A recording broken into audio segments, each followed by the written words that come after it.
تخيل إن عندنا ماشين ليرنينج موديل بيحاول يتوقع زمن استجابة أحد ال APIs. الموديل قال لنا احتمال إن ال API يرد في أقل من ثانية هو 92%. لكن السؤال هنا، الموديل جاب نسبة 92% منين؟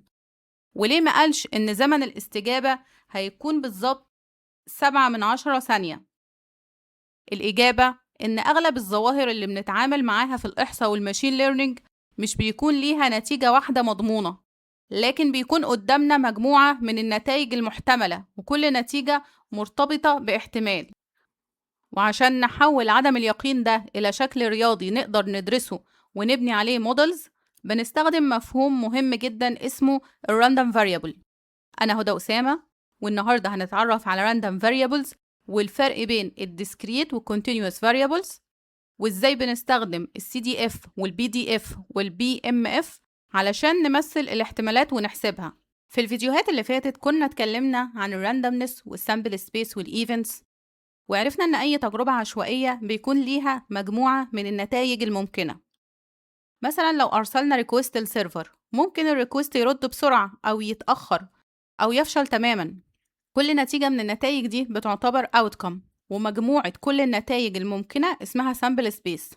لكن النتائج بالشكل ده صعب نستخدمها مباشرة في الحسابات، وعلشان كده بنعرف function بتحول كل outcome لرقم. الفانكشن دي هي اللي بنسميها random variable. يعني random variable مش معناها إن المتغير نفسه بيتحرك بسرعة عشوائية، لكن معناها إنه بياخد قيمة رقمية بناء على نتيجة تجربة نتيجتها غير مؤكدة مسبقا.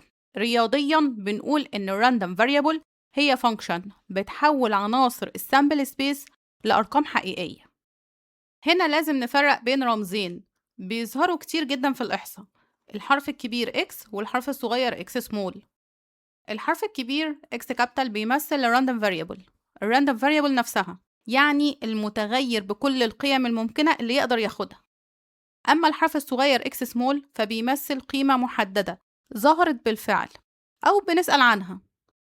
مثال على كده، لو كان X capital هو عدد الفيلد ريكوستس خلال دقيقة واحدة، فX small ممكن ياخد القيم 0 1 2 3 وهكذا. لكن لما نقول إن X small equal to، فاحنا بنتكلم عن حالة محددة، وهي إن عدد الفيلد ريكوستس كان 2. إذن X capital هو المتغير أو القاعدة العامة، وإكس سمول هي قيمة واحدة من القيم الممكنة، والتمييز بينهم مهم جدا لما نبدأ نكتب ال probability functions.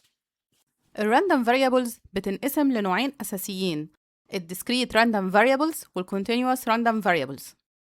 ال discrete random variable بيستخدم مع الأشياء اللي بنعدها، زي عدد ال failed requests، عدد العملاء اللي دخلوا موقع خلال ساعة، أو عدد الرسائل اللي وصلتنا خلال دقيقة. القيم هنا منفصلة وقابلة للعد، ممكن يكون عندنا 0 أو 1 أو 2، لكن ما ينفعش يكون عندنا 2.5 request.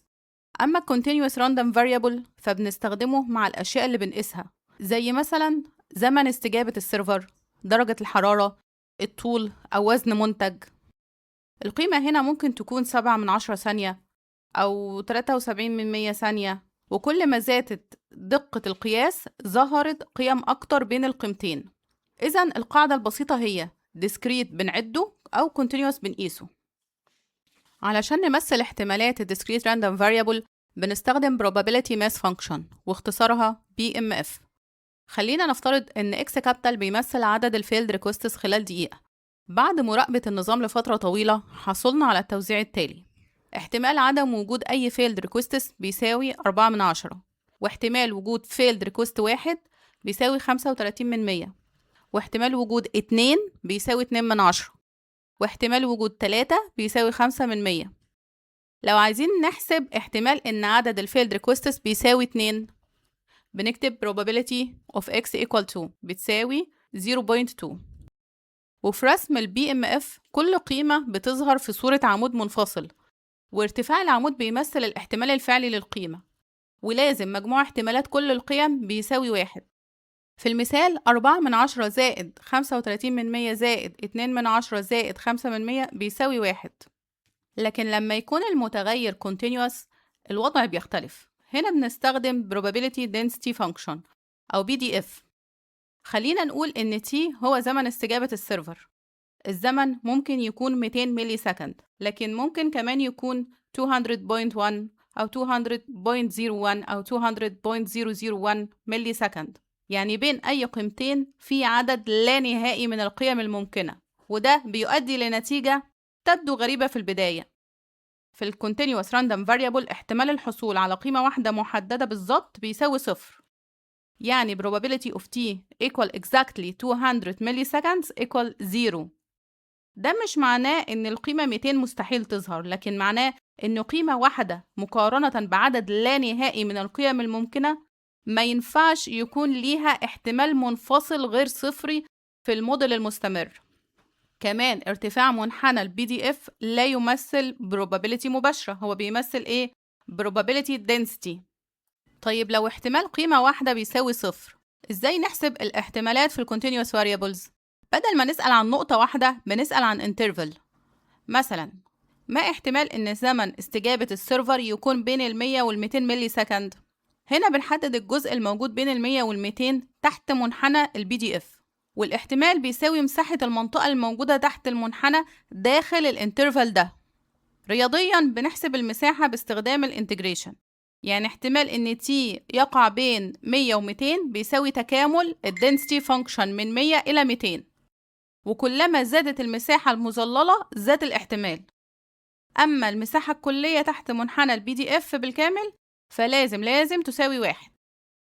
في أوقات كتيرة إحنا مش محتاجين احتمال قيمة واحدة أو انترفال صغير، لكن محتاجين نعرف ما احتمال إن المتغير يكون أقل من أو يساوي قيمة محددة، وهنا بنستخدم Cumulative Distribution Function أو CDF.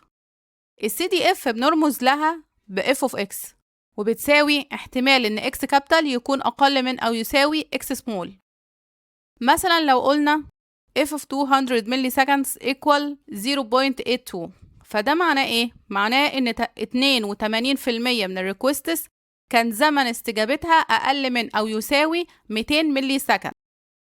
ال CDF بتبدأ من قيمة قريبة من 0، ومع زيادة قيمة x تستمر في الارتفاع لحد ما تقرب من 1، وهي مش بتقل أبدا لأنها في كل خطوة بتضيف احتمالات جديدة للاحتمالات السابقة. في ال Discrete Variables بتظهر غالبا في شكل درجات، وفي ال Continuous Variables بتظهر غالبا في شكل منحنى صاعد. خلينا نرجع لمثال عدد ال Failed Requests. كان عندنا احتمال 0 failures بيساوي 4/10، واحتمال failure 1 بيساوي 35%. لو عايزين احتمال ان عدد الفيلرز يكون 0 أو 1 بنجمع الاحتمالين، يعني 4/10 زائد 35% بيساوي 75%. والجمع هنا صحيح لأن x كابيتال لا يمكن أن يساوي 0 و1 في اللحظة نفسها، يعني الحدثان ايه؟ mutually exclusive. أما لو عايزين احتمال وجود أكثر من failed request 1 ممكن نجمع احتمال 2 و3، لكن في طريقة أسرع من كده. نحسب أولا احتمال إن الإكس كابيتال يكون أقل من أو يساوي 1 وهو إيه؟ 75%، وبعدين نستخدم الكومبلمنت رول، 1 ناقص 75% يساوي 25%. إذن احتمال إن عدد الريكوستس يكون أكبر من 1 يساوي 25%. وفي الحالة العامة لو الحدثان ممكن يحصلوا معا ما بنجمعش الاحتمالين مباشرة، لكن بنطرح احتمال التقاطع بينهم. ده كان درس اليونيون كنت أنا شرحته قبل كده، لو حابين ترجعوا له ممكن أسيبه في صندوق الوصف. أحيانا بنبدأ بقيمة x ونبحث عن الاحتمال المرتبط بيها باستخدام ال CDF، لكن أحيانا بنعمل العكس، بيكون عندنا probability معينة وعايزين نعرف القيمة اللي بتقابلها. هنا بقى بنستخدم البرسنتايلز كوانتايلز. مثلا لو قلنا إن B 50 لزمن استجابة النظام بيساوي 150 ملي سكندز، فده معناه إن 50% من الريكوستس زمن استجابتها أقل من أو يساوي 150 ملي سكندز، وده هو الميديان.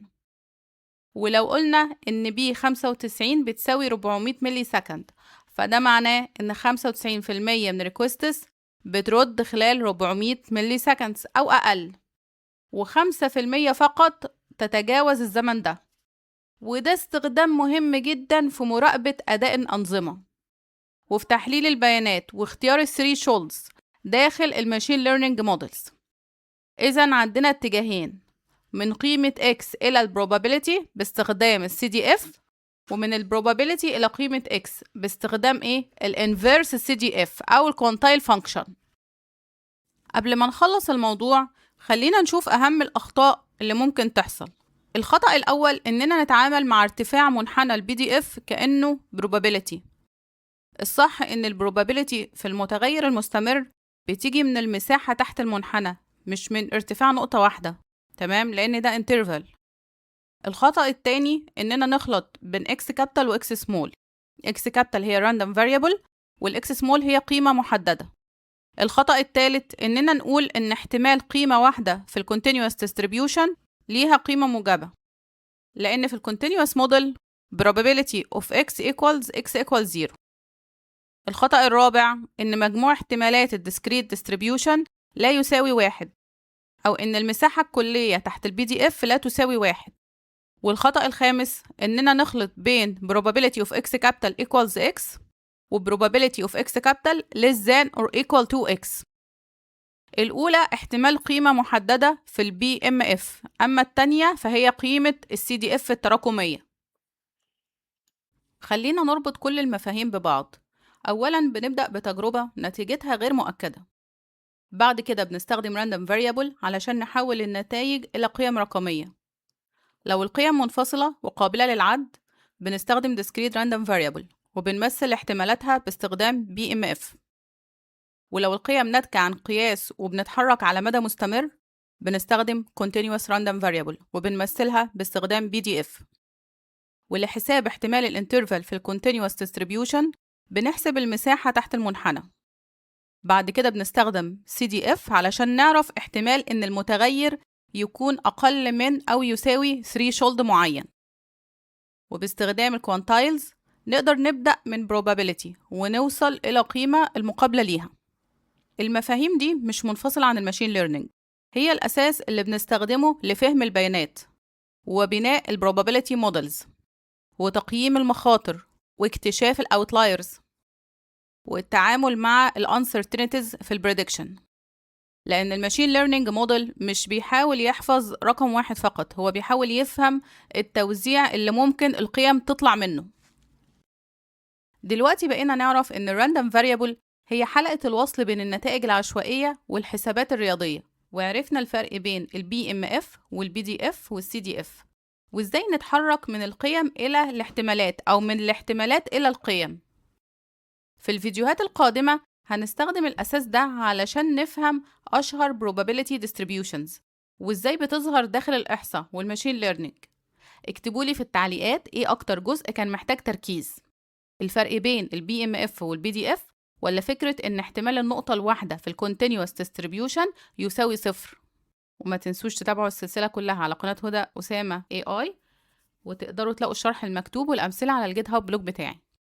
أشوفكم السيشن الجاي.